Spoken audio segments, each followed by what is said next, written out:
রহমান মাতা জেহানারা খাতুন। পাঁচ ভাইয়ের মধ্যে উনি ছিলেন দ্বিতীয়। তার ভাইদের নাম অনেকেই আমরা জানি না, এটি ওনার বৈশিষ্ট্য ছিল। রেজাউর রহমান বকুল, মিজানুর রহমান ববি, খলিলুর রহমান বাবুল এবং আহমেদ কামাল বিনু। আর ওনার ডাকনাম ছিল কমল।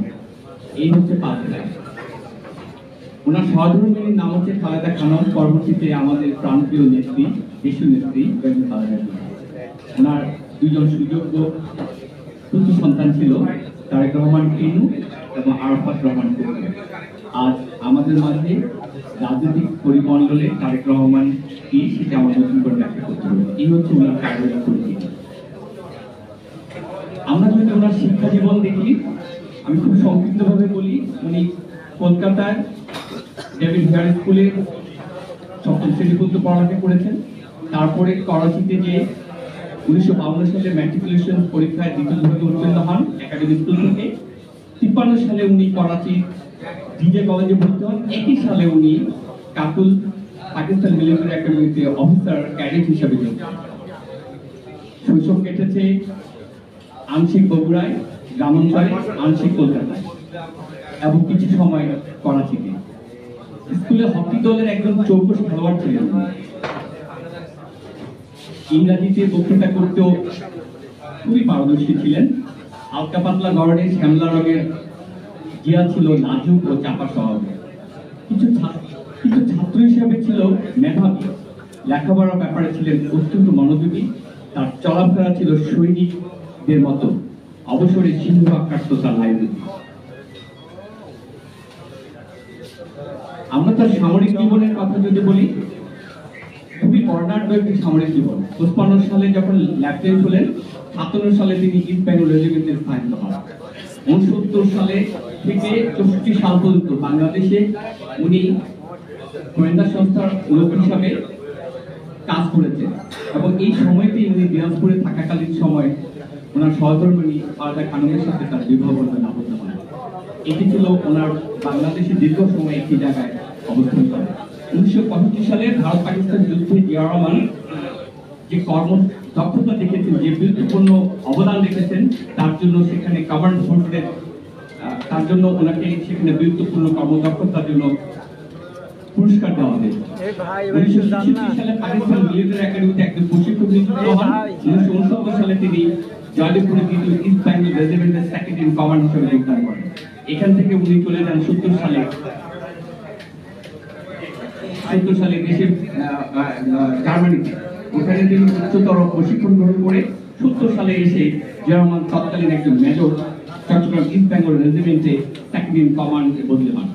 1971 সালে, সে কথা আমি আরো বিস্তারিত বলবো, 1971 সালে 25শে মার্চ উনি বিপদ বলে বিদ্রোহ করেন এবং মুক্তিযুদ্ধে ঝাঁপিয়ে পড়েন। 1972 সালের জুন মাসে তাকে বাংলাদেশ সশস্ত্র বাহিনীর ডেপুটি চিফ অফ স্টাফ করেন।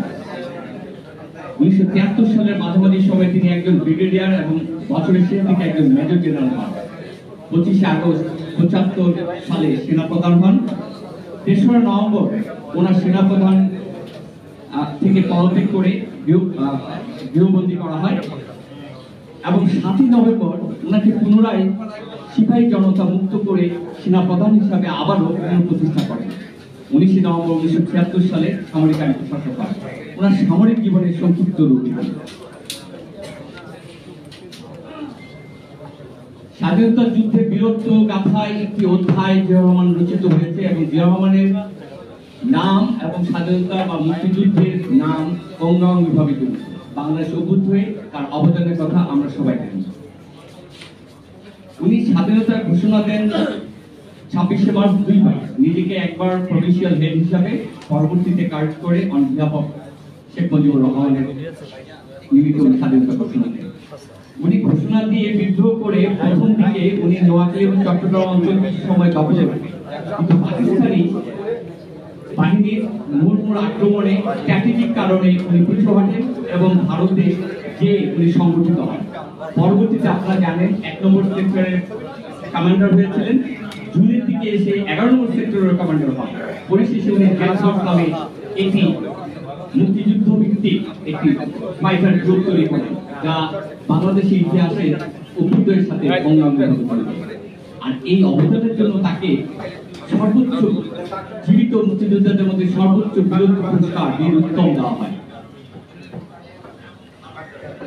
রাজনৈতিক উত্থানের কথা যদি বলি তাহলে বলতে হবে ওনার রাজনৈতিক উত্থান সুগভীর ছিল মুক্তিযুদ্ধের সময়। বাংলাদেশে আওয়ামী লীগ মুক্তিযুদ্ধের বাহ্যিক নেতৃত্ব দিল, কৌশলগতভাবে যুদ্ধকালীন নেতৃত্ব দিয়েছেন তৎকালীন মেজর জিয়া।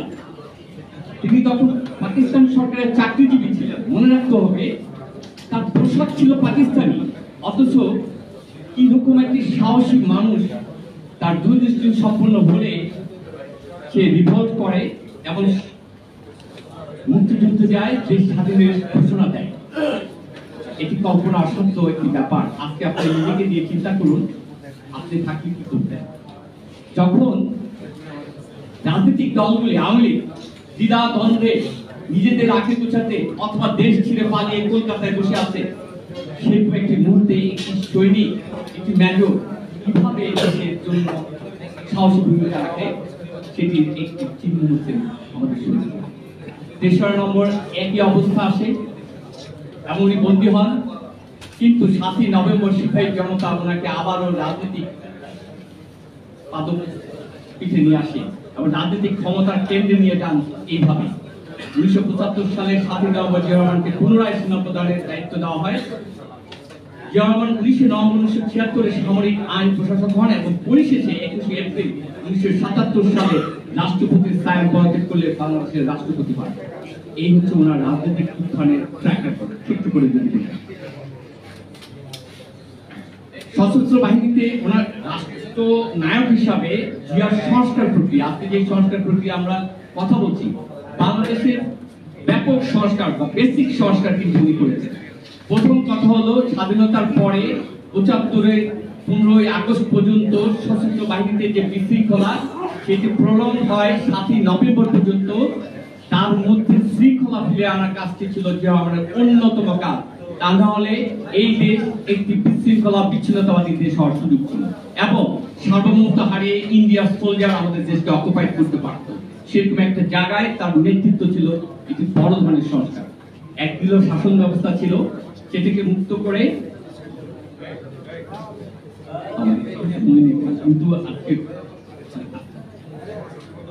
মুক্ত করে বহুদলীয় গণতান্ত্রিক চর্চায় ফিরে আনার এটি ছিল বড় একটি মাইলফলক। উনি মনে করতেন জাতীয় ঐক্যবদ্ধ না হলে দেশের উন্নয়ন হবে না, কোন রাজনৈতিক দল আন্ডারগ্রাউন্ডে থাকুক উনি এটি চেতেন না।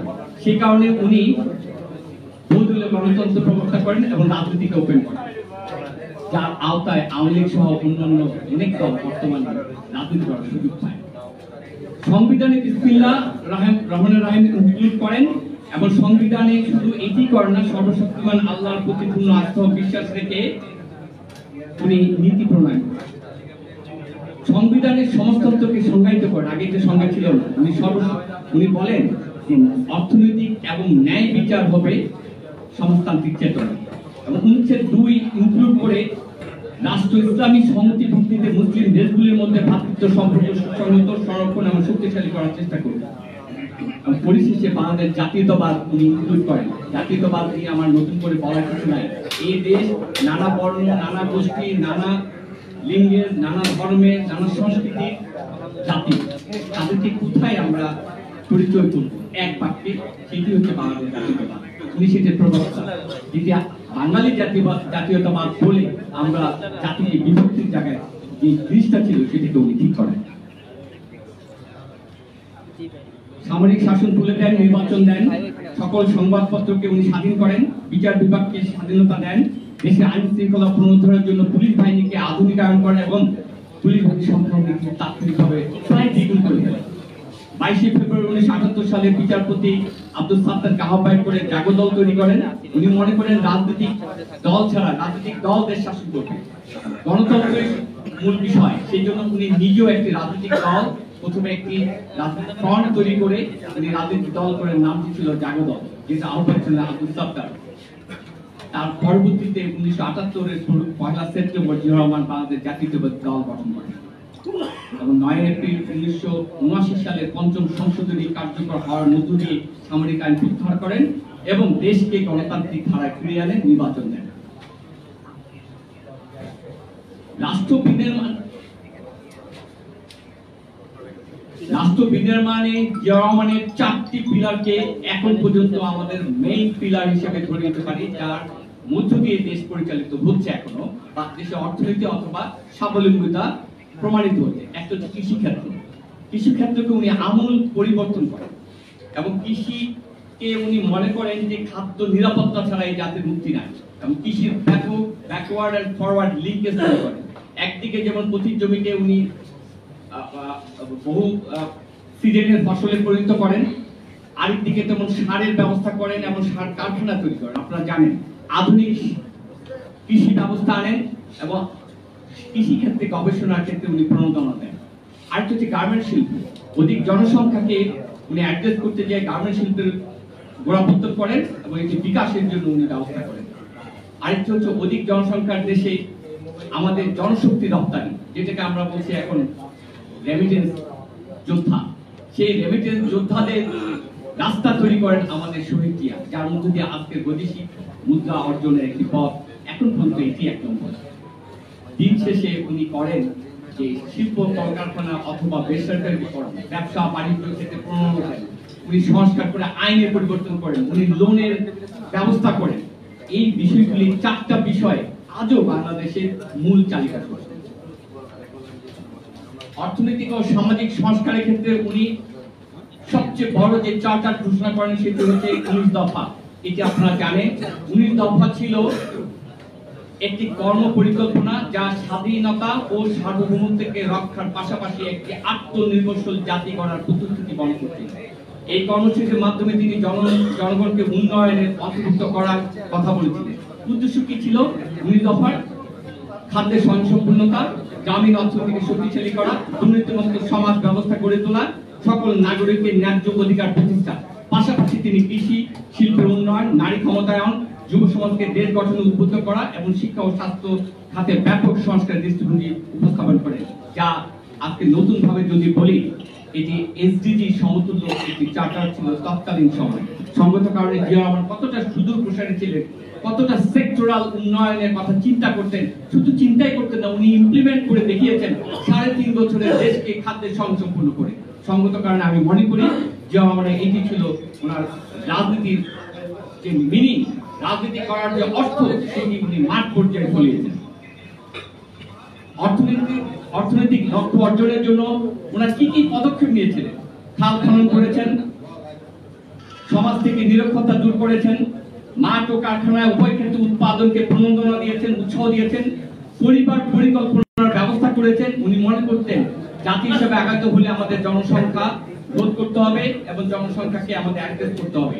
সেই জায়গায় উনি পরিবার পরিকল্পনার ব্যবস্থা করেছেন। গ্রাম সরকার গঠন করে উনি গ্রামীণ অর্থনীতিকে পরিবর্তন করার চেষ্টা করেছিলেন। উনি মনে করেন 68,000 গ্রাম বাঁচলে সব বাঁচবে, গ্রামের উন্নয়ন মানে দেশের উন্নয়ন। সঙ্গত কারণে ওনার কর্মসূচি এটি একটি গুরুত্বপূর্ণ বিষয়।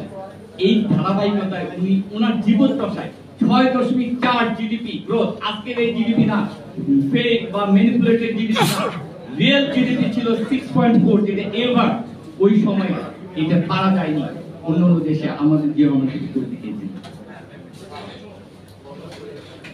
দায়িত্ব গ্রহণের পর তিনি যে সকল চ্যালেঞ্জ অনুভব করেছিলেন তার মধ্যে ছিল বিশৃঙ্খলা বিপর্যয় কাটিয়ে বাংলাদেশকে অর্থনৈতিক পুনরুজ্জীবিত করা। জিয়ার অর্থনৈতিক ভাবনা ও নীতি কি ছিল? জিয়া ব্যক্তি খাতকে প্রাধান্য দিতেন, মিশ্র অর্থনীতির প্রবক্তা ছিলেন। উনি একদিকে যেমন বাজার ব্যবস্থাপনার জন্য টিসিবি বা অন্যান্য বিষয় দিকে রাখছেন জনগণের জন্য, কিন্তু ব্যাপকভাবে উনি বেসরকারি খাতকে উনি অবমুক্ত করেছেন। রাষ্ট্রপতি জিয়া রহমান গ্রামমুখী অর্থনীতি ব্যবস্থা করেছেন এবং এইভাবে উনি উন্নয়ন পরিকল্পনায় বাস্তবায়নের ক্ষেত্রে জনগণের অংশগ্রহণকে নিশ্চিত করেছেন। মানে রাষ্ট্র করে দিবে না, অর্থনৈতিক মুক্তি জনগণ নিজে করবে গ্রামে বসে, সেই জায়গাটা উনি কাজ করেছেন। ব্যাপারটা বুঝতে হবে যে সরকার জনগণের সব করে দিবে এটি উনার চিন্তায় ছিল না। চিন্তায় ছিল জনগণ যাতে নিজে ক্যাপাসিটি সম্পন্ন হয়, সেই জায়গায় উনি উন্নয়নের যাত্রাটাকে নিয়ে গেলেন। কিছু সেক্টরাল আমি সংক্ষিপ্তভাবে বলবো, আলোচকরা সেই বিষয়ে বলবেন, আলোচনা করে আমি আমার মূল জায়গায় চলে যাব। অধিক জনসংখ্যাকে উনি মনে করতেন অন্তরায়। একটা দেশের অধিক জনসংখ্যার খাওয়া দাওয়া নিরাপত্তার দেওয়া, সেই জন্য উনি পরিবার পরিকল্পনা ব্যবস্থার প্রতি ঝুঁকেন। এবং আপনার মুসলিম কান্ট্রিতে পরিবার পরিকল্পনাকে পপুলার করা কতটা চ্যালেঞ্জ এটা উনি জানতেন বলে উনি মাওলানা বা ইসলামী স্কলার এবং দেশের সামাজিক লোকজন নেতৃবৃন্দকে নিয়ে উনি ব্যাপক ভিত্তিক সোশ্যাল আন্দোলন করেছিলেন। ছেলে হোক মেয়ে হোক দুটি সন্তানই যথেষ্ট, ছোট পরিবার মানেই সুখী পরিবার। আমরা ছোটবেলার জীবন থেকে শুনতে রেডিওতে এই বিষয়ে আজকে সেটার আমরা ফলাফল ভোগ করছি। উনি মনে করতেন অধিক জনসংখ্যা যেটা আছে সেটাও তো সমস্যা, সেই জন্য উনি বৃত্তিমূলক কাজের প্রশিক্ষণের উপর জোর দিয়েছেন, সমবায় ভিত্তিক অর্থনৈতিক কর্মকাণ্ড চালু করতে বলেছেন, বিদেশে জনশক্তি রপ্তানি করেছেন, কারিগরি শিক্ষার প্রসার করে কারিগরিভাবে যেন লোকজন বিদেশে যেতে পারে সেটার ব্যবস্থা করেছেন, ক্ষুদ্র শিল্প গড়ে তোলার ক্ষেত্রে সহযোগিতা করেছেন এবং গার্মেন্টস শিল্পের গোড়াপত্তন সহ বিকাশের ব্যবস্থা করেছেন। খাদ্য নিরাপত্তার ক্ষেত্রে কৃষি ক্ষেত্রে ওনার পদক্ষেপ ছিল এক ফসলা জমিকে দুই ফসলা জমিতে রূপান্তর, খাল খনন করা, উন্নত চাষ পদ্ধতি, আভ্যন্তরীণ সারের উৎপাদন, এটি আমি একবার বলেছি। কিন্তু দিন শেষে যে কথাটা হচ্ছে উনি বলতেন নিজেদের ভাগ্য নিজেদেরকেই গড়ে তুলতে হবে, সরকার একার পক্ষে এত মানুষের খাদ্য নিরাপত্তা দেওয়া সম্ভব না। অতএব আপনারা বাড়ির আশেপাশে আঙ্গিনায় প্রতি জমিতে শাক সবজি ফলের গাছ পেঁপে গাছ লেবু গাছ ইত্যাদি রোপণ করবেন। পাশাপাশি আপনারা হাঁস মুরগি গরু ছাগল ও মাছ চাষ করবেন। মানে একটি পরিবার যাতে নিজেই স্বাবলম্বী হয়, তাহলে সরকারকে আর দিতে হবে না, সেই জায়গায় উনি জোর দিয়েছেন। শিক্ষা ব্যবস্থার ক্ষেত্রে উনি আমূল একটা পরিবর্তন এনেছিলেন, যেটা চিন্তাও করা যাবে না। উনি জাতীয় শিক্ষা ওয়ার্কশপ নামে একটি ওয়ার্কশপ করেছিলেন। হাজার হাজার শিক্ষা অনুরাগী এবং শিক্ষার সাথে যুক্ত শিক্ষকরা উপস্থিত ছিলেন। 12 ঘন্টা সেই মিটিং হয়। 12 ঘন্টার মিটিং এর পরে উনি দিক নির্দেশমূলক বক্তব্য দেন, যার পরিপ্রেক্ষিতে শিক্ষা ব্যবস্থার জন্য উনি একটি কৌশলপত্র তৈরি করেন। পরবর্তীতে প্রফেসর মুস্তফা বিন কাসিমের নেতৃত্বে একটি জাতীয় শিক্ষা কমিটি উপদেষ্টা কমিটি করা হয়। সেই কমিটির রিপোর্ট অনুযায়ী উনি মনে করেন জাতীয় ঐক্য আনে, উৎপাদন বাড়ায়, ব্যক্তি ও সামাজিক উন্নয়নের নিশ্চয়তা দেয় এমন শিক্ষা দরকার। শিক্ষিত যুব সমাজ যেন বেকারত্ব অভিশাপ থেকে নিবন্ধিত না হয়, সেই জন্য বিজ্ঞান ভিত্তিক কারিগরি ও বৃত্তিমূলক শিক্ষার দ্রুত প্রসারে সরকারের সদিচ্ছার কথা ঘোষণাপত্রে উল্লেখ করা হয়েছিল, যা আজও প্রাসঙ্গিক। বরং মাঝখানে আমরা ট্র্যাকলেস হয়ে গেছি। বাংলাদেশ যদি কারিগরি এবং বিজ্ঞান শিক্ষায় শিক্ষিত হতো, দেশ স্বাবলম্বী হতো। শিক্ষা ব্যবস্থার ক্ষেত্রে ওনার যে বিষয়টা ছিল গণশিক্ষা, বয়স্ক শিক্ষা, এবং ওনার মনে করতেন যে সাক্ষরতা ছাড়া শিক্ষিত জাতি ছাড়া উন্নয়ন হবে না। সে কারণে ওই সময় স্কুল কলেজের ছাত্রদেরকে দুজন অশিক্ষিত মানুষকে শিখাতে হতো। আমরা ছোটবেলায় দেখেছি গণশিক্ষার আসর। মাদ্রাসা শিক্ষার কিন্তু উনি ব্যাপক পরিবর্তন আনেন। তার মধ্যে অন্যতম হলো উনি মনে করতেন মাদ্রাসা শিক্ষায় শিক্ষিত যারা তাদেরকে মূল ধারায় যুক্ত করতে হবে। সেই জন্য সরকার আমলে জিয়া সরকারের আমলে শিক্ষার বিজ্ঞান কারিগরি এবং ক্রাফট চালু করেন। মাদ্রাসা শিক্ষার সিলেবাসে উনি যুক্ত করেন the national committee for curriculum and courses of studies এর সুপারিশ ক্রমে, এবং এর মধ্য দিয়ে মাদ্রাসা ছেলেরা প্রকৌশল মেডিকেল এবং বিশ্ববিদ্যালয়ে ভর্তি হওয়ার সুযোগ পেত। মানে মাদ্রাসা পড়লেই সে একটা আলাদা জগতে চলে যাবে তা না, ও আমার জনগণ এবং মেইন স্ট্রিমিং কর্মকাণ্ডের সাথে যুক্ত হবে। এই আমূল পরিবর্তন করেন এবং বাংলাদেশ মাদ্রাসা শিক্ষা বোর্ড তৈরি করেন। বিদ্যুৎ ও জ্বালানি ক্ষেত্রে জিয়া রহমানের ভাবনা পদক্ষেপসমূহ মধ্যে অন্যতম ছিল প্রাকৃতিক গ্যাস, কয়লা এবং অন্যান্য খনিজ আহরণের ক্ষেত্রে জিয়া রহমানের দৃষ্টি ছিল একেবারে স্বচ্ছ। উনি মনে করতেন একটা দেশের সার্বভৌমত্ব জ্বালানি খাতের উপর নির্ভর করে, অতএব জ্বালানি হতে হবে ডাইভার্স সোর্স থেকে এবং পরনির্ভরশীল না আভ্যন্তরীণ সোর্স থেকে।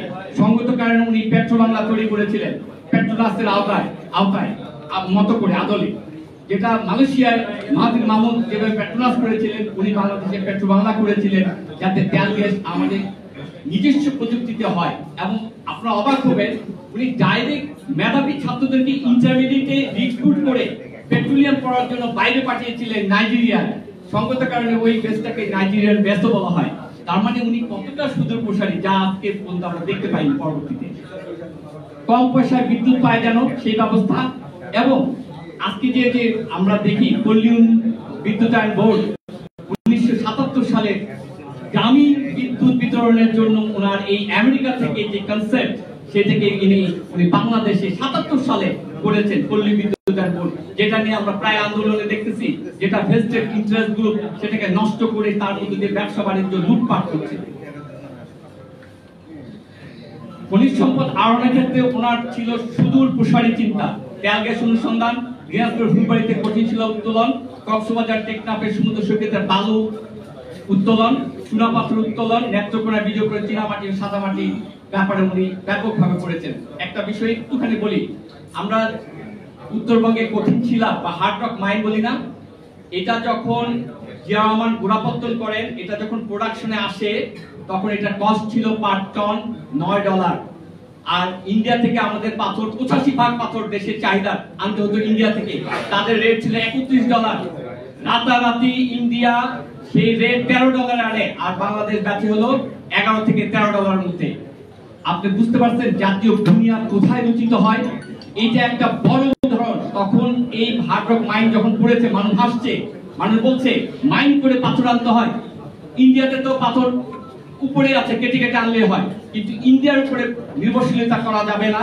সেই কারণে উনি হার্ড রক মাইন করেছেন উত্তর কোরিয়া ভ্রমণ করে এসে। সঙ্গত কারণে ওনাকে বুঝতে হবে উনি কতটা ভিশনারি ছিলেন। পানি ব্যবস্থাপনার যে ধরনের ভাবনা ছিল অসাধারণ। আপনি জানেন ভূপৃষ্ঠের পানি ধরে রাখতে হবে, এই জন্য খাল খননের পাশাপাশি উনি অনেকগুলা বাঁধ নির্মাণ করেছেন। গঙ্গা উপত্যকা সেচ প্রকল্প, মেঘনা ধনবেদা সেচ প্রকল্প, তিস্তা বাঁধ, মুহুরী সেচ প্রকল্প, ভারতের সাথে গঙ্গা চুক্তি, এর মধ্যে তিস্তা বাঁধ প্রকল্প অন্যতম একটি মহাপ্রকল্প। আজকে আমরা মেগা প্রকল্প বলি না, মেগা প্রজেক্ট বলি না। যে আমাদের সময় আমাদের নিজস্ব অর্থায়নে, নিজস্ব টেকনোলজিতে বুয়েটের সকল ছাত্র শিক্ষক ওই সময় তিস্তা প্রকল্পে কাজ করেছেন। নিজস্ব সক্ষমতায় এরকম একটি বাঁধ প্রকল্প করে উনি দেখিয়ে দিয়েছেন যে বাংলাদেশের সক্ষমতা কি। পাশাপাশি আজকে আমরা ডেল্টা প্লেনের কথা বলি না, উনি ডেল্টা ডেভেলপমেন্ট প্রজেক্ট 1976 থেকে 1988 সাল ঘোষণা করেছিলেন। তাহলে আজকে যারা যেটা ভাবছে সেটার গোড়াপত্তন করেছিলেন জিয়া রহমান। সেই জন্য আমি মনে করি জিয়া রহমান একটি অসাধারণ দূরদর্শী সম্পন্ন রাষ্ট্রনায়ক ছিলেন। সাংস্কৃতিক ক্ষেত্রে আমি বেশি বলবো না, সাংস্কৃতিক ক্ষেত্রে এইটুকুই বলি, উনি 21 পদক, স্বাধীনতা পদক, বাংলা একাডেমি অর্ডিন্যান্স করে বাংলা একাডেমি আইনগত ভিত্তি দেওয়া, জাতীয় শিশু পুরস্কার, তারপরে শিশু পাঠ তৈরি করা, নতুন করে টেলিভিশনে চালু করা, বিটিভি বিতর্ক প্রতিযোগিতা করা। দেখেন, খেয়াল করে দেখেন, নিজস্ব সাংস্কৃতিক প্রসারের লক্ষ্যে রাঙ্গামাটিতে উপজাতীয় সাংস্কৃতিক ইনস্টিটিউট, নেত্রকোনা, দুর্গাপুর, বিরিশিরিতে উপজাতীয় কালচারাল একাডেমি প্রতিষ্ঠা করে। চিন্তা করে দেখেন, আজকে আমাদের বিভিন্ন অ্যাক্টিভিস্ট দেখি উপজাতীয়দের জন্য মায়া কান্না, অথচ জিয়া রহমান উপজাতীয়দেরকে নিয়ে ওনার ভাবনার জায়গাটা কত সুদূর প্রসারী ছিল এবং কতটা গভীর ছিল। বাংলাদেশ জাতীয় চলচ্চিত্র পুরস্কার উনি প্রবর্তন করেন। চলচ্চিত্র বিকাশের জন্য রাষ্ট্রীয় পৃষ্ঠপোষকতায় উনি অর্থায়ন করতেন। উনি দি ফাদার ছবি দেখে বলেছিলেন, এই ছবিটি যদি কালার হতো, এই ছবিটি যদি ইংলিশে ডাবিং করে করা হতো, তাহলে আমরা বিদেশে রপ্তানি করতে পারতাম। সঙ্গত কারণে এফডিসিতে উনি ব্যাপক মূল্যায়ন, ব্যাপক পরিবর্তনের জন্য উনি কাজ করেছিলেন। এবং নট অনলি দ্যাট, শিল্পীদের মূল্যায়ন করতে মরণোত্তর পদকের ব্যবস্থা করেছিলেন, যার আওতায় জহির রায়হানকে এবং মনির চৌধুরীকে উনি পদক দিয়েছিলেন। ক্রীড়াঙ্গনের ক্ষেত্রে জিয়া রহমানের অবদান ছিল অসাধারণ। উনি স্কুল পর্যায়ে, কলেজ পর্যায়ে টুর্নামেন্ট করতেন, ফুটবল টুর্নামেন্ট, এবং জাতীয় পর্যায়ে বিভিন্ন টুর্নামেন্টের ব্যবস্থা করতেন। অ্যাথলেটিক্সে উনি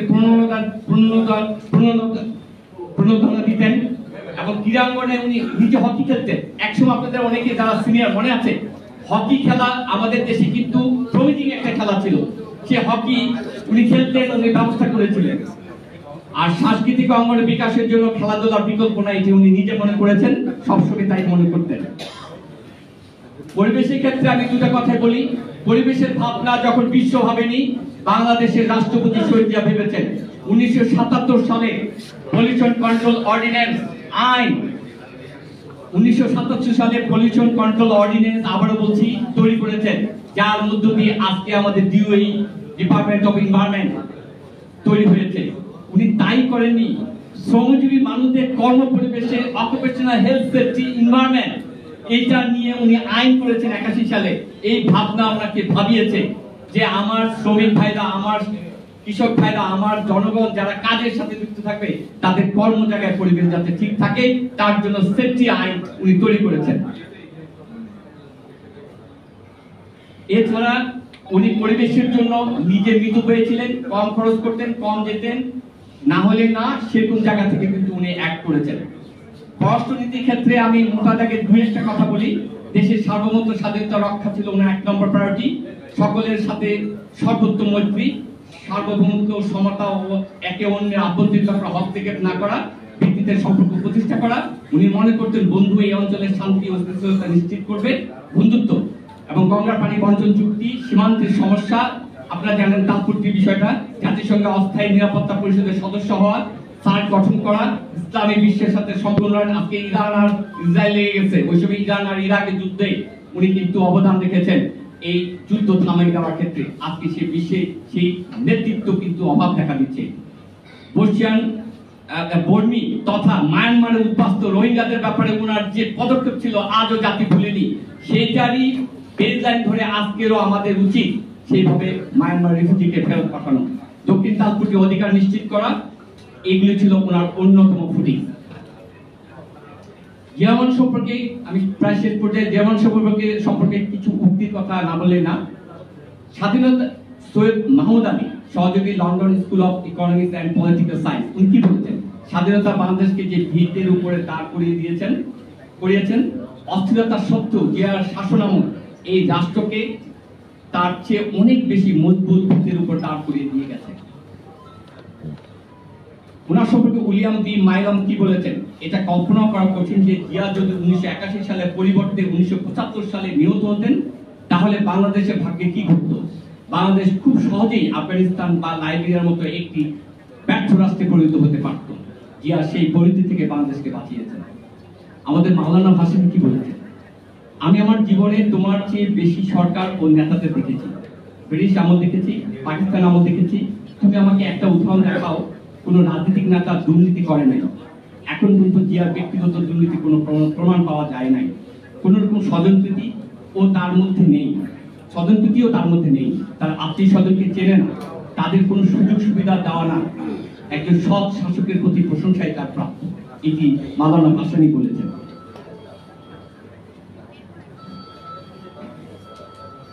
আজকে বাংলাদেশ জাতীয়তাবাদ প্রতিষ্ঠাকালীন সময়ে উনি 3টি কথা বলেছেন। বাংলাদেশের জাতীয়তাবাদের ভিত্তি হবে অনুপ্রাণিত সংহত ইসলাম ঐক্য, গণ ঐক্য, ঐক্য দলের ঐক্য না, গণ ঐক্য এবং জনগণ ভিত্তিক গণতন্ত্রের রাজনীতি, ঐক্যবদ্ধ সুসংগঠিত জনগণের অক্লান্ত প্রয়াসের ফলে লব্ধ জাতীয় অর্থনৈতিক মুক্তি, আত্মনির্ভরশীলতা ও প্রগতি। উনি কি বলেছেন লাস্টে? জাতীয় ঐক্যের অভাব, বিশেষত দেশপ্রেমিক ও গোষ্ঠীর মধ্যে সমঝোত মৌলিক ঐক্যবোধের অভাবে বাংলাদেশের মতো আপাত দরিদ্র অথচ উন্নয়নশীল রাষ্ট্রকে সহজেই বৈদেশিক আধিপত্যবাদ ও অভ্যন্তরীণ বিধ্বংসী প্রক্রিয়া স্বীকার পরিণত করতে পারে। দেখেন, ঐক্য না থাকার ফলে আমাদের দেশকে কিভাবে ইন্ডিয়া থেকে শুরু করে অন্যান্য দেশ খাপলায় খাওয়ার চেষ্টা করছে। সেই জন্য গণ ঐক্যের কথা উনি তখনই বলেছেন, একটি জাতি, বিভক্ত জাতি কখনোই উন্নতি করতে পারে না। বর্তমানে বাংলাদেশের কি অবস্থা? আমি আর 2-3 স্লাইডে শেষ করে দিচ্ছি। বর্তমানে বাংলাদেশের কি অবস্থা? মানবাধিকার ভুলণ্ঠিত, মত প্রকাশের স্বাধীনতা সীমাবদ্ধ, রাজনৈতিক প্রক্রিয়া নিয়ন্ত্রিত, অংশগ্রহণমূলক ও স্বচ্ছ নির্বাচন প্রক্রিয়া বিতর্কিত, সমাজ বিভক্ত, বিদেশি সাংস্কৃতিক আগ্রাসী ভূমিকা এবং দেশীয় সাংস্কৃতিক নির্বাসিত, অর্থনীতি এবং ব্যাংকিং ব্যবস্থা লুণ্ঠিত, ব্যবসা বাণিজ্য শিল্প প্রতিষ্ঠান এক শ্রেণীর মাফিয়ার হাতে জিম্মি, শিক্ষা ব্যবস্থা অনুপযোগী এবং ভেঙে পড়া, রাষ্ট্রীয় গণতান্ত্রিক প্রতিষ্ঠানসমূহ রাজনীতিতে লিপ্ত এবং দুর্নীতিগ্রস্ত, বিচার বিভাগ বিতর্কিত, বৈদেশিক জাতি দেশের স্বার্থে বিমুখ এবং আন্তর্জাতিক সাম্রাজ্যবাদী গোষ্ঠীর তৎপরতা এবং দেশের সার্বভৌমত্ব স্বাধীনতা ভুলণ্ঠিত। এরকম একটা প্রেক্ষাপটে জিয়া রহমান কেন রাষ্ট্রনায়ক ছিলেন তার 2-1টি কথা বলে আমি শেষ করছি। উনি ছিলেন সত্যভাষী, সৎ, সাহসী, আত্মবিশ্বাসী মানুষ। সাধারণ জীবনযাপন করতে পছন্দ করতেন, স্বজনপ্রীতি উঠতে থাকতেন, সংযমী জীবনযাপন ও মিতব্যয়ী ছিলেন, লোক লালসা করতে থাকতেন, পরনিন্দা, পরচর্চা এবং সমালোচনা পছন্দ করতেন না। তোষামতকারী এবং চাটুকারদের কাছে আসতে দিতেন না। খুবই ইম্পর্টেন্ট, আজকে আমাদের নেতৃবৃন্দর কাছে তোষামতকারী এবং চাটুকারদেরকে আমরা জায়গা দিতে দেখি। সেই কারণে রাষ্ট্রপতি কিন্তু এইটার উপরে জোর দিতেন। প্রশাসক হিসেবে কঠোর এবং সুশাসন প্রতিষ্ঠার ক্ষেত্রে নির্ভীক ছিলেন। দল পরিচালনায় উনি স্থানীয় নেতাদের প্রাধান্য দিয়ে কর্মসূচি এবং নেতা নির্বাচন করতেন। কেন্দ্রে এসে নেতাকর্মী, আবারও বলি, কেন্দ্রে এসে নেতাকর্মীদেরকে অযথা সময় ব্যয় করার বিরোধী ছিলেন, পরমত সহিষ্ণু ছিলেন এবং সর্বোপরি রাষ্ট্রপতি থেকে উনি দলের ঊর্ধ্বে উঠে সবকিছু উনি লোকদেরকে প্রাধান্য দিতেন, যোগ্য লোকদেরকে প্রাধান্য দিতেন। রাষ্ট্রের ক্ষেত্রে উনি ছাড় দিতেন না, যে যোগ্য লোক তাকে বসাতেন, দলীয় কোনো বিবেচনা উনি করতেন না। তাহলে আমাদের করণীয় কি? শহীদ জিয়ার আদর্শকে আমাদের লালন করতে হবে। দেশনেত্রী বেগম খালেদা জিয়ার রাজনৈতিক যে আন্দোলন সংগ্রাম, সেই চেতনাকে ধারণ করে সামাজিক আন্দোলন গড়ে তুলতে হবে এবং নেতা কর্মীদের ক্ষেত্রে গ্রহণযোগ্য নেতা কর্মী তৈরি করতে হবে, সামাজিকভাবে ভিত্তি তারপরে এরকম নেতা কর্মী তৈরি করতে হবে, গণতান্ত্রিক প্রক্রিয়া অনুসরণ করে নেতা নির্বাচন করতে হবে এবং এই ক্ষেত্রে ত্যাগী, বিশ্বস্ত, সাহসী ও সামাজিকভাবে গ্রহণযোগ্য নেতা কর্মীদেরকে প্রাধান্য দিতে হবে। নেতৃত্বের বিকেন্দ্রীকরণ করতে হবে, স্থানীয় নেতাদেরকে স্বাধীন করতে হবে। শেষ বাক্য একটি, প্রথম বাংলাদেশ আমার, শেষ বাংলাদেশ, জীবন বাংলাদেশ আমার, মরণ বাংলাদেশ। জিয়া রহমান এভাবেই ভাবতেন দেশকে নিয়ে। আর আমাদের প্রাণপ্রিয় নেত্রী খালেদা জিয়া ভাবতেন দেশ বাঁচাও, মানুষ বাঁচাও। পরিশেষে আমাদের যে বর্তমান প্রজন্মের ট্রেন্ড, নেতৃত্ব, আগামী ভবিষ্যৎ, তারিখ জিয়া কি ভাবতেন? যে গৌরবোজ্জ্বল অধ্যায়, যে নীতিভ্রষ্ট হয়েছি, যে ট্র্যাকের বাইরে চলে গেছে জনগণ, যে ঐক্যহীনতায় আমরা ডিভাইসিভ সোসাইটিতে পরিণত হয়েছি, তাকে ঐক্যবদ্ধ করা, সেটি হচ্ছে টেক ব্যাক বাংলাদেশ। তার চিন্তাকে আমাদের লালন করতে হবে। Politics is nothing but make friendship with nature and people. ধন্যবাদ সবাইকে। আমি খুবই বড় করে বলেছি, আগামীতে দেখা হবে, আলোচকরা আরো সুন্দর করে তাদের অভিজ্ঞতার কথা বলবেন। ধন্যবাদ সবাইকে। ধন্যবাদ এনারকে আমাকে সুযোগ করে দেওয়ার জন্য।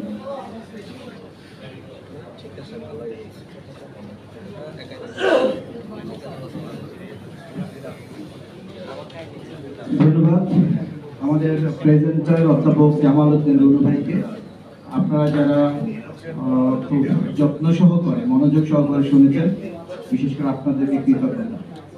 আমরা মূলত আমাদের মাঝে ইতিমধ্যে উপস্থিত হয়েছেন আমাদের অনুষ্ঠানের সম্মানিত বিশেষ অতিথি, বগুড়া মেডিকেল কলেজের সাবেক অধ্যাপক এবং আমাদের মিডিয়া সেলের আহ্বায়ক দেশনেত্রী বেগম খালেদা জিয়া এবং জনাব তারেক রহমান সহ জিয়া পরিবারের অত্যন্ত আস্থাভাজন ব্যক্তিত্ব ডক্টর মওদুদ হোসেন আলমগীর পাবেল ভাই। পাবেল ভাইকে আমরা স্বাগত জানাচ্ছি, কৃতজ্ঞতা জানাচ্ছি। আমরা মূলত আজকের এই অনুষ্ঠানটা আয়োজন করেছি দুটো কারণে। একটা হচ্ছে যে জিয়াউর রহমান কেন বারবার প্রাসঙ্গিক আমাদের দেশের জন্য, আমাদের জাতির জন্য, আমাদের সামগ্রিক বিষয়ের জন্য। আমরা আজকে যারা সম্মানিত অতিথিবৃন্দ আছেন তাদের কাছ থেকে আমরা এই বিষয়টাকে তুলে নিয়ে আসার চেষ্টা করব যে বাংলাদেশের সৃষ্টির পর থেকে এখন পর্যন্ত যে বারবার ঘুরে ফিরে এই দেশের মানুষের কেন জিয়াউর রহমান, তার পরিবার, দেশনেত্রী বেগম খালেদা জিয়া, তারেক রহমানের কাছে আমরা বারবার ফিরে যেতে পারি। আমাদের আদর্শ কি, কেন আমরা বারবার এই মানুষের আস্থার জায়গায় হিসেবে আমরা নিজেদেরকে প্রতিষ্ঠা করতে পারছি। এই যে সুযোগটা আসছে এবং সেখান থেকে আমাদের এখন ভবিষ্যৎ বাংলাদেশের জন্য আমাদের কি করণীয়, তাদেরকে আমরা কিভাবে অনুসরণ করব, আমাদের কার্যক্রম কি হবে, আমরা যারা জিয়া পরিবারের বা জিয়াউর রহমানের আদর্শের অনুসারী, আমাদের চালচলন, কথাবার্তা, আচার ব্যবহার কিরকম হওয়া উচিত বর্তমান প্রেক্ষাপটে, এই বিষয়ে আমরা আমাদের যারা সম্মানিত অতিথি আছেন তাদের মাধ্যমে আমরা এটা তুলে নিয়ে আসার চেষ্টা করব। তো এ পর্যায়ে আমাদের মাঝে বক্তব্য নিয়ে আসছেন আজকের অনুষ্ঠানের বিশেষ অতিথি, আমাদের অত্যন্ত প্রিয় মানুষ, যে আপনারা বিএনপি পরিবারের, বিশেষ করে বাংলাদেশের ইয়াংদের একটা আইডল হিসাবে যিনি নিজেকে প্রতিষ্ঠিত করেছেন, আমাদের ভারপ্রাপ্ত চেয়ারম্যান জনাব তারেক রহমানের সম্মানিত উপদেষ্টা মন্ডলীর সদস্য ডক্টর মাহাদি আমিন।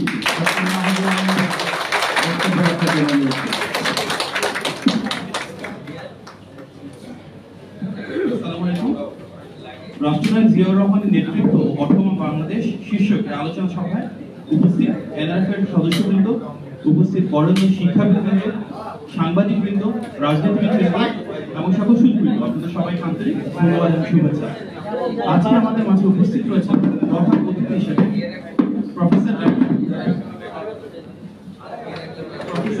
এ.এস.এম. জাহিদ হোসেন, বিএনপির জাতীয় স্থায়ী কমিটির সম্মানিত সদস্য, অত্যন্ত বরেণ্য একজন চিকিৎসক। আমরা আমাদের দেশের বেগম খালেদা জিয়ার যে কোনো শারীরিক অসুস্থতার সময় যার দিকে চেয়ে থাকতাম, তার বাংলাদেশের থেকে মানুষ তার বক্তব্য এবং বিবৃতির জন্য অপেক্ষায় থাকত। জিয়া পরিবারের অত্যন্ত আস্থাভাজন এবং আমাদের দলের অন্যতম প্রধান নীতি নির্ধারক। আমাদের সাথে রয়েছেন আজকে বরেণ্য শিক্ষাবিদবৃন্দ, ফ্যাসিবাদের সময় যারা জাতির আলো পত্রিকা হয়ে সত্য এবং ন্যায়ের পথে অবস্থান নিয়েছিলেন, professor doctor Tajmiri S Islam, professor doctor Shahiduzzaman, professor doctor Mohammad Shamsul Alam. আমাদের মাঝে রয়েছে আজকে বিশেষ অতিথি হিসেবে আমাদের অত্যন্ত শ্রদ্ধাভাজন দুজন বড় ভাই, বিএনপি মিডিয়া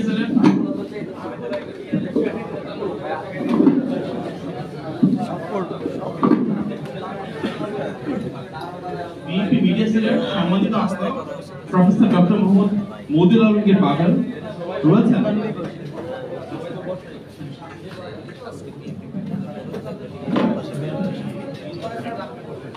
যাতে বোম আসে বোমগুলো দেন বোমগুলো দেন মোবাইল নাম্বার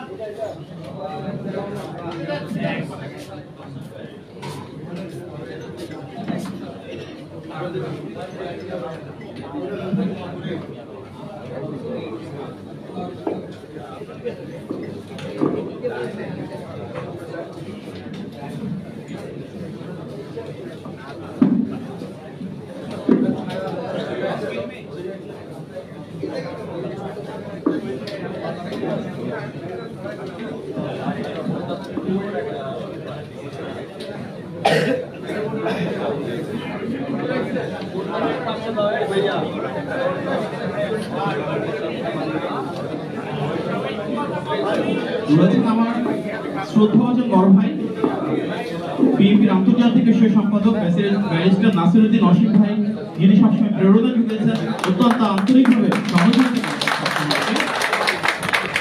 চমৎকারভাবে আমাদের মূল প্রবন্ধ উদ্বোধন করেছেন এবং সেটা উপস্থাপন করেছেন আমাদের জাহাঙ্গীরনগর বিশ্ববিদ্যালয়ের পরিবেশ বিজ্ঞানের সম্মানিত অধ্যাপক প্রফেসর মোহাম্মদ জামালউদ্দিন রুনু ভাই।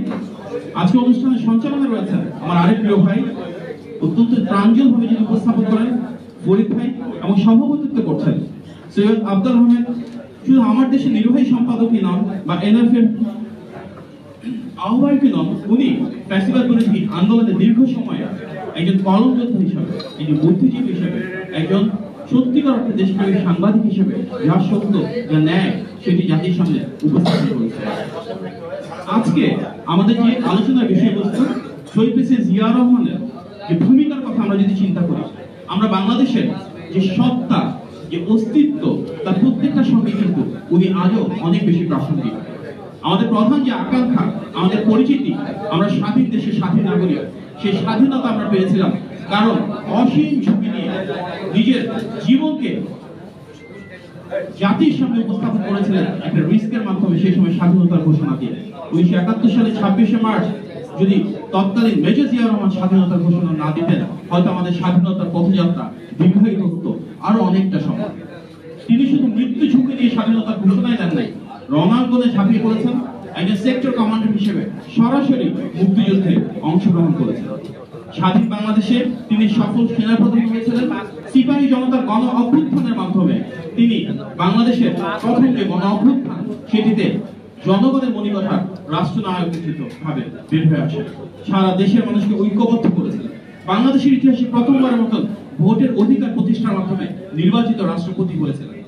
তিনি কিন্তু বাংলাদেশের সর্বপ্রথম বহুদলীয় গণতন্ত্র উন্মোচনের মাধ্যমে সকল মত, পদ এবং রাজনীতির মানুষকে এই বাংলাদেশে রাজনীতি করার সুযোগ দিয়েছিলেন।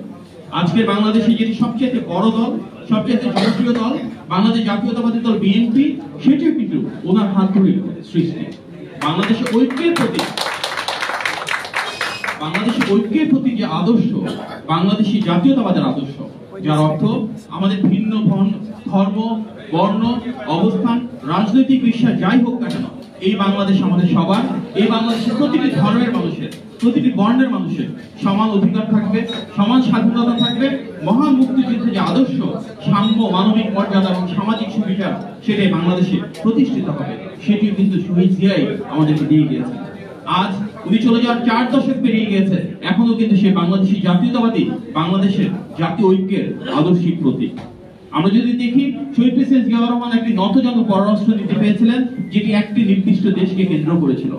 তিনিই কিন্তু বাংলাদেশকে সর্বপ্রথম সার্বভৌম করেছিলেন, বাংলাদেশকে সারা বিশ্বের প্রতিটি দেশের সাথে সম্পৃক্ত করেছিলেন।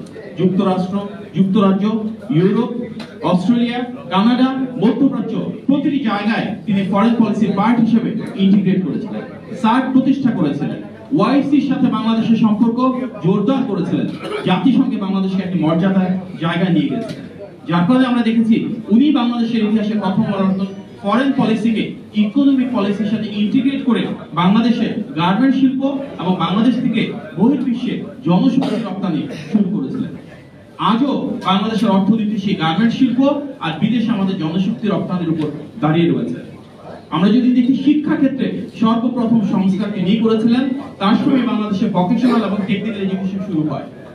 আমাদের শিক্ষাকে কিভাবে আরো বেশি কর্মসংস্থানের সাথে কানেক্ট করা যায়, বাংলাদেশে কিভাবে শিল্প বিপ্লব করা যায়, সেটিও কিন্তু শহীদ জিয়ার সময় শুরু হয়েছিল। আমরা যদি স্বাস্থ্যের কথা দেখি, সর্বপ্রথম 31 শয্যা বিশিষ্ট প্রতিটি উপজেলার হাসপাতাল তৈরি করা, দেশব্যাপী পল্লী চিকিৎসকের নেটওয়ার্ক তৈরি করা, স্বাস্থ্যকে একটি নৈতিক এবং মৌলিক অধিকার হিসেবে প্রতিষ্ঠা করা, প্রত্যেকটা কিন্তু শহীদ প্রেসিডেন্ট জিয়াউর রহমানের হাত ধরে বাংলাদেশে শুরু হয়েছিল। কৃষি বিপ্লব, খাল খনন কর্মসূচি, সর্বপ্রথম কৃষি বান্ধব নীতিমালা, সেচ, কীটনাশক, বীজ প্রত্যেকটার জন্য আলাদা আলাদা ভর্তুকির ব্যবস্থা করা যেন সরাসরি কৃষক প্রান্তিক পর্যায়ে পান, কৃষি গবেষণা করা এবং কৃষি এবং কৃষককে বাংলাদেশের ইকোনমিক এবং ন্যাশনাল ডেভেলপমেন্টের একদম সেন্টারে নিয়ে আসা, এই প্রত্যেকটাই শহীদ জিয়ার সময় শুরু হয়েছিল।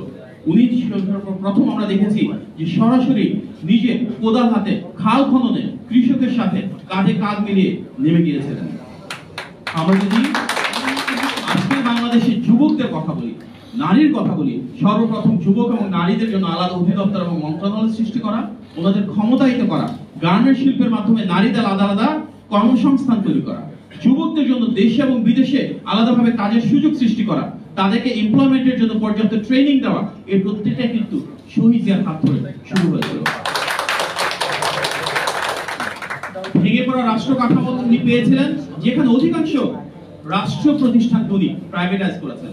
বাংলাদেশে দেশি এবং বিদেশি বিনিয়োগ আনা, কর্মসংস্থান সৃষ্টি করা, ইকোনমিক লিবারালাইজেশন শুরু করা, এই প্রত্যেকটা কিন্তু শহীদ প্রেসিডেন্ট জিয়াউর রহমানের হাত ধরে শুরু। আমরা যদি দেখি মিডিয়ার কথা, উনি এমন একটি বাংলাদেশ পেয়েছিলেন যেখানে 4টা ছাড়া সব মিডিয়া বন্ধ ছিল। উনি কিন্তু বাংলাদেশের ইতিহাসে প্রথমবারের মতো শুধু আইনের অনুশাসন আর মানবাধিকার নিশ্চিত করে নাই, বাক স্বাধীনতা নিশ্চিত করেছিলেন সকল মিডিয়াকে খুলে দিয়ে।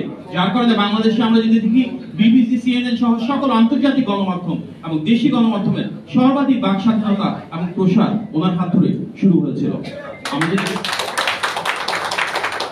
আজকে আমরা দেখি অনেক নগর ভিত্তিক উন্নয়ন, শহীদ জিয়া কিন্তু সেখান থেকে সরে গিয়ে গ্রামীণ উন্নয়নে মনোনিবেশ করেছিলেন।